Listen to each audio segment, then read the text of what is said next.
nananawagan ng ICI sa publiko. Kasi hindi namin, etong sabi niya, Sen, hindi namin ma-connect. Ay, yung mga DPWH official na nagkutsabahan para magkaroon ng mga ghost project at irregularidad, anomalya. Hindi daw nila ma-connect ang DPWH sa sino mang mga proponent, wala silang ma-connect. So, ibig sabihin, wala silang ebidensya na, Sen. At ang kanilang panawagan, sino ang nagsasalita dyan? chairman po ng ICI, Andres Reyes Jr.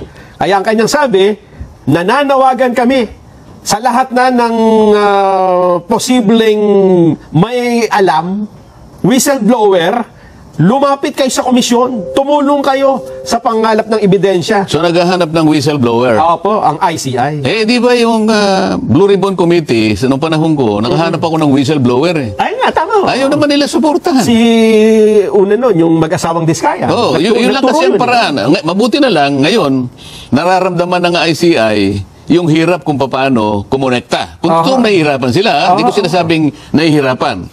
Kung totoong nahihirapan sila na i-connect yung isang opisina sa isang proponent, nasa sa inyo yun di ba? Kaya lang, dito mapapatunayan, sapagkat nananawagan sila sa tulong ng sino mang whistleblower, sapagkat whistleblower lang talaga ang makapagsasabi, makapagtuturo. Dahil yung whistleblower, kasama siya doon sa katiwalian. Nakita niya. O ngayon, dahil mga contractors naman, inaamin na may kinalaman sila, at sila naman ang pangunahing kasangkapan para isa katuparan yung pagpapagawa, pagtatapos ng mga flood control. Ang nangyari nga lang, hindi naman ginawa sang-ayon doon sa design, sang-ayon sa specification, at sang-ayon sa materialis na kailangan. Hindi pa nga, multo pa nga, hindi ba? So, siguro ngayon ma-justify yung ginawa ko na kaya nagpilit ako na i-encourage sila, kayo po ka akong pinatawag dito na naunang binanggit ng Pangulo, 15 kayong kontraktor, magunahan na po kayo. Kasi po, mabigat ang kasalanan dito, plunder ito. So kung kayo po ay magkukwalify under the Witness Protection Program, baka po ang ganansyang makukuha nyo, hindi na kayo masasali doon sa criminal aspect. Pangkaraniwan ka kung ganyan, ang magiging katungkulan nyo na lang, yung civil liability. Ibig sabihin, kung napatunayan talagang mali naman ang pagkakagawa nito, kumita ka na limpak-limpak, mali naman yung kwentahin natin, ibalik mo sa gobyerno. Yun ang restitution.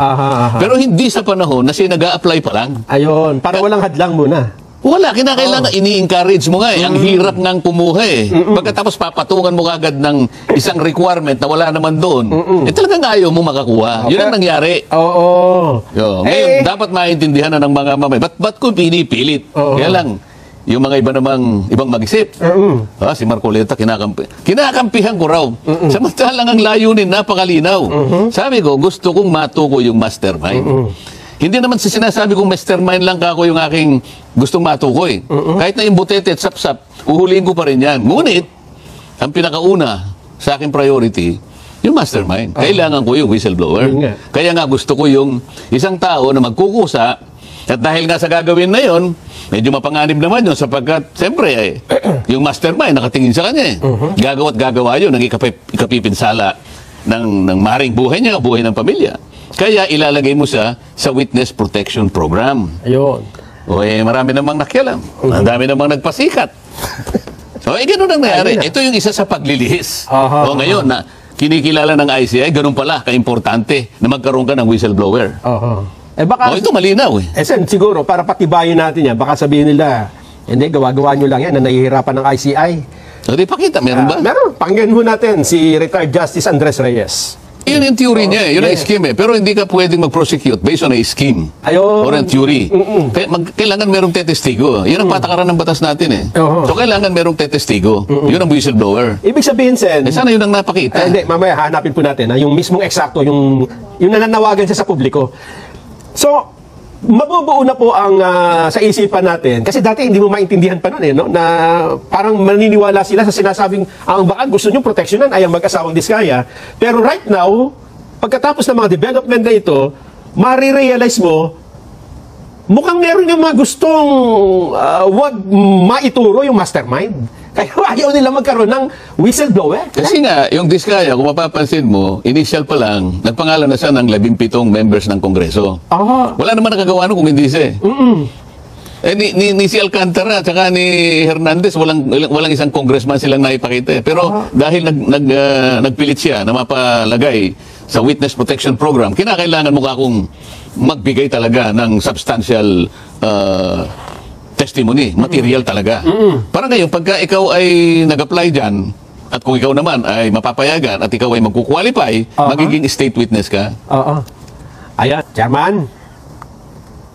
As I said, we need whistleblowers because there is no connection from the DPWH to the proponent. We have not connected with the proponent, so maybe it will be the ombudsman that can gather the evidence to connect these people charged to the proponent. Because it's hard naman to just say that a case is. Ayan, malinaw nga yan. Hindi ko Sabi din talaga connect. niya, nahihirapan siyang ikonekta Yes.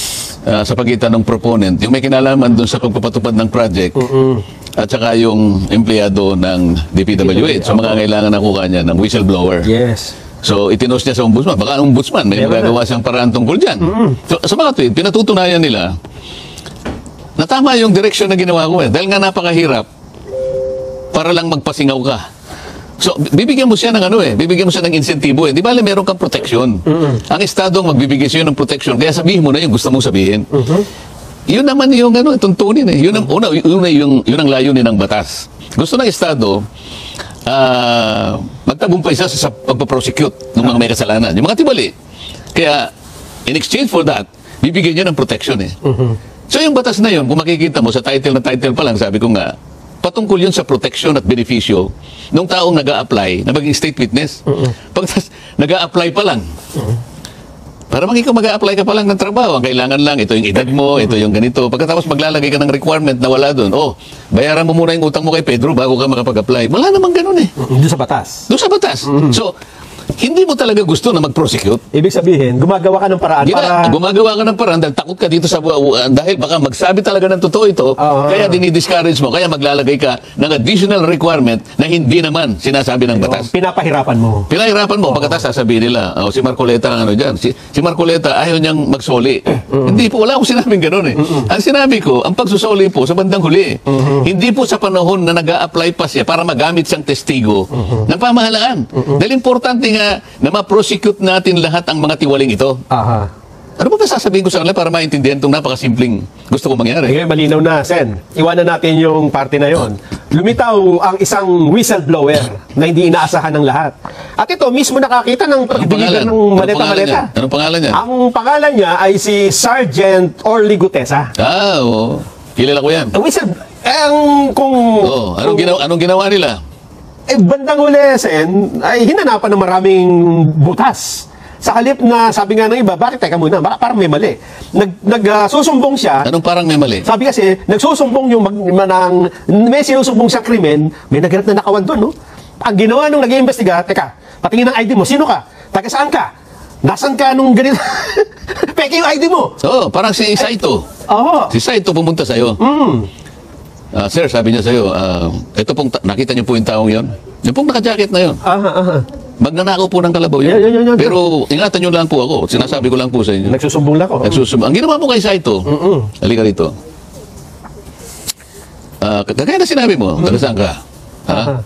Nasama ka ba? Para ba siyang uusigin mo pa eh? Sasabihin niya, Mariosip naman na tao to. Tumutulong na ako sa Estado para ang komunidad ay maging protektado, mawala yung magnanakaw ng kalabaw. Ako pa pala. Ako pala ang babalikan nito. So, paano may encourage ang isang tao na gustong tumulong para lang maisang tabi na natin ang kawalang hiya na pinasimulan ng mga taong ito? Eh, yung kinakasangkapan ng gobyerno at voluntaryo na nga silang lumalabas, sila pa inuusig mo.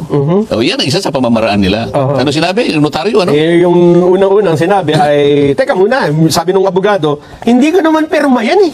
Hindi ko pirma yung notaryo, peke yung notaryo. Therefore, peke yung salaysay. Yan. Peke yung dokumento daw eh. Sinong maniniwala sa kanya? Ayaw ko naniniwala hindi niya pirma yun eh. Pero ngayon, ang common practice, pumunta ka sa mga lugar na napakaraming nagnunotaryo. Halimbawa, yung paligid na City Hall. Kahit sa munisipyo, ay nakahilera yung mga notaryo publiko. Di ba? O, ibibigay mo lang ang papeles mo. O, pagkata, magkano po? 150. O, kaya 200. Totoo po yan. O, bibigyan niya na sa'yo, nakatatak na. Babalikan ka ba noong nagpanotaryo?